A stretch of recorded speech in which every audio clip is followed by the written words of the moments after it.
They all remembered the moment for the same reason. The quietest woman in the room moved before anyone powerful did. Bianca DeLuca's hand had barely lifted when Clara Whitmore stepped between her and Eleanor Moretti with the kind of timing that did not belong to a maid or to anyone who had spent her life polishing silver in silence.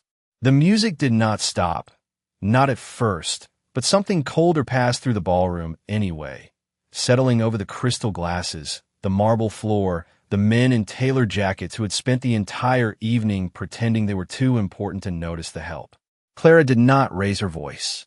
She did not plead. She simply stood there, one hand steady at her side, the other slightly angled as if she had measured the distance before anyone else understood there was danger in it. Eleanor, dignified even in shock, turned toward her with parted lips. Bianca froze, more insulted than startled, as though being interrupted by a servant was worse than being seen losing control. And then the room changed again, because somewhere near the head of the long candlelit table, a chair scraped softly against the floor, and Vincent Moretti rose to his feet. No one spoke while Vincent Moretti looked from Bianca to his mother, and then, at last, to Clara. He was not a tall man in the careless way of athletes or movie stars. He carried height the way old cathedrals carried silence, making everything around him seem smaller without effort. The candlelight touched the silver at his cuff and the dark face of his watch, but it was his stillness that changed the air. Men who had been laughing a second earlier lowered their eyes. Women who had spent the evening measuring one another suddenly found the room too quiet for ambition. Clara felt every gaze turned toward her, yet she did not step back. Her black uniform was simple, nearly severe, and one loose strand of chestnut hair had fallen near her cheek, but there was nothing fragile in the way she stood. Eleanor Moretti, still seated, rested a trembling hand against the edge of the tablecloth and studied the young maid with a confusion that was almost recognition. Bianca opened her mouth as if money, family name, and wounded pride might still rescue her. Vincent raised one hand, and even that small movement was enough. The room obeyed before he said a single word. Then Vincent spoke, and his voice was so calm that it made everyone listen harder. Bianca DeLuca, he said, would leave the house immediately, and no one at his table would ever mistake cruelty for status again.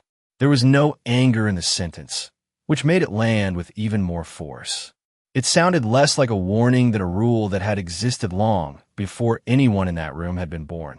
Bianca stared at him as though she had expected negotiation, apology, perhaps even loyalty purchased through old alliances.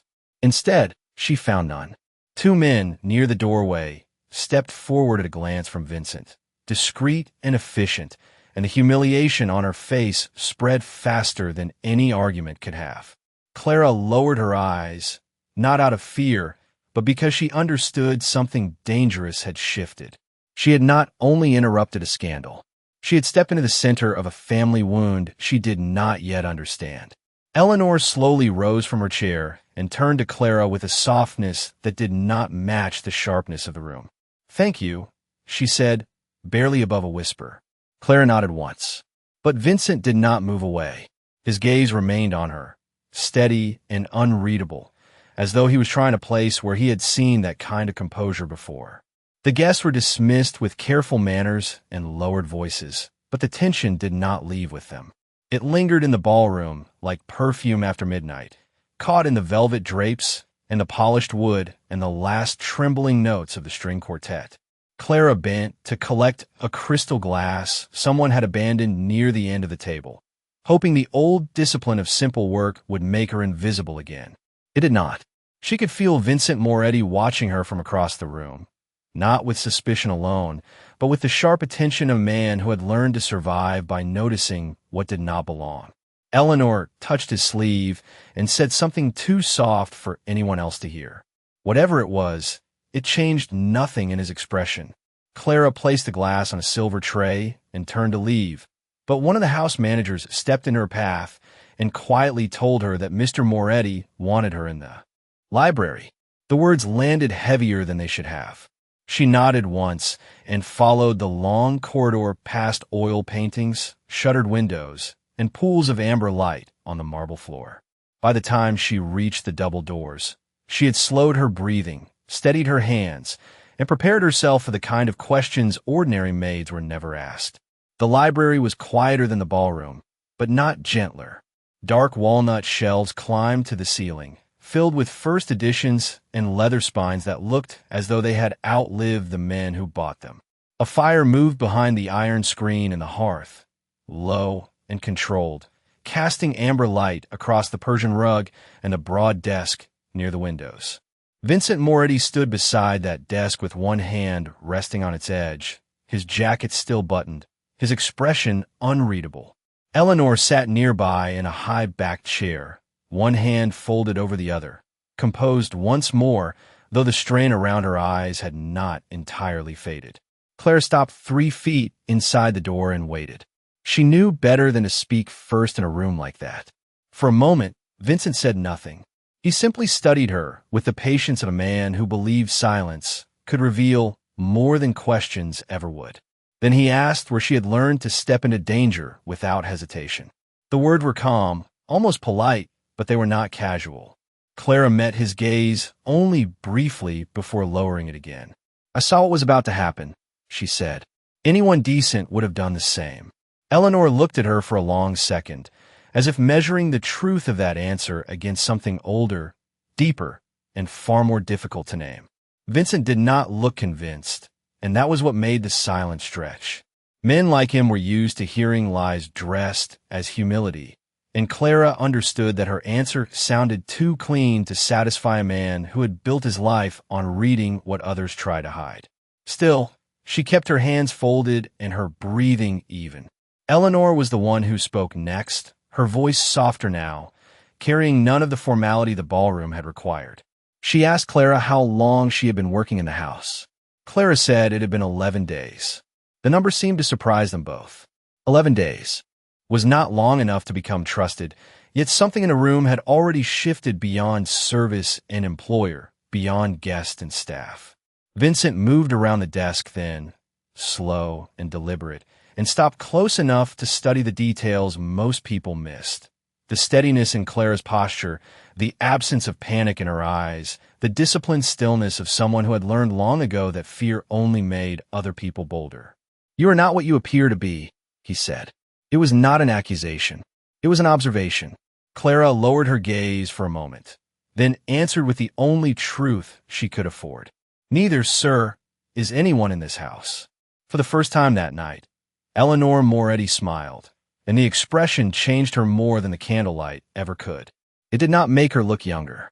It made her look unmistakably formidable, as though age had only refined what power once began. Vincent noticed it too.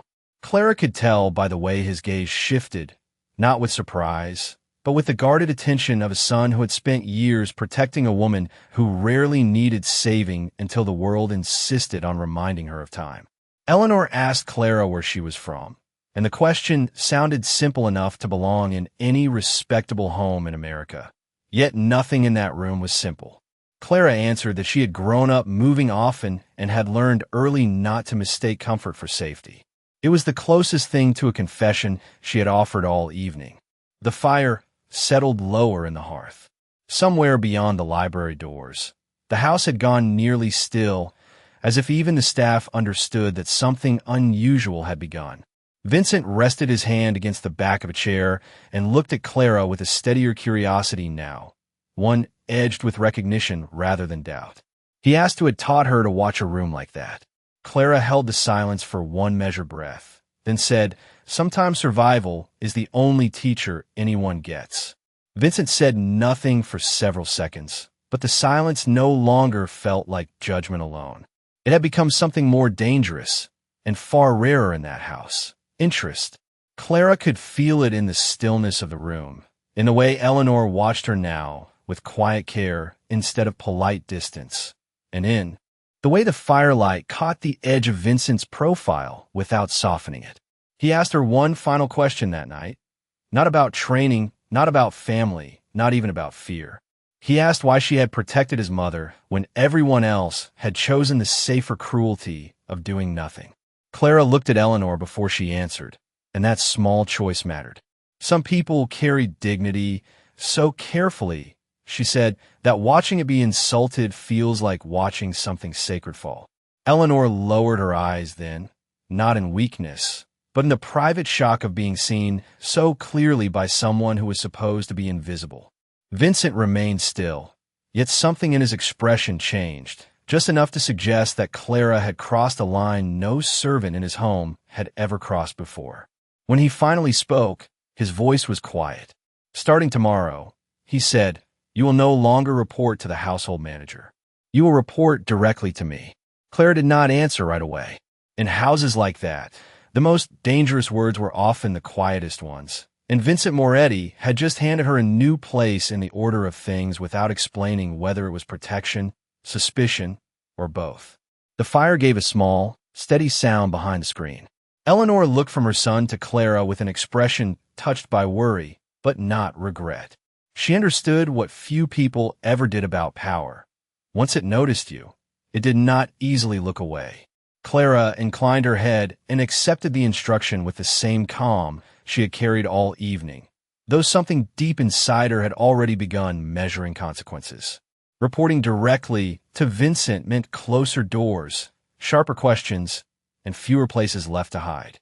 Yet it also meant something else, something the household would understand by morning. She was no longer invisible. Vincent studied her for another moment, as if waiting for resistance, then gave none of his own. The decision was made. Outside, rain had begun tapping softly against the tall library windows, turning the glass into dark mirrors. Clara glanced toward them and saw her reflection only faintly before the room swallowed it again. Sometimes the people a house calls small are the very ones who keep it standing, and sometimes dignity enters a room in silence and leaves everyone else measured by it.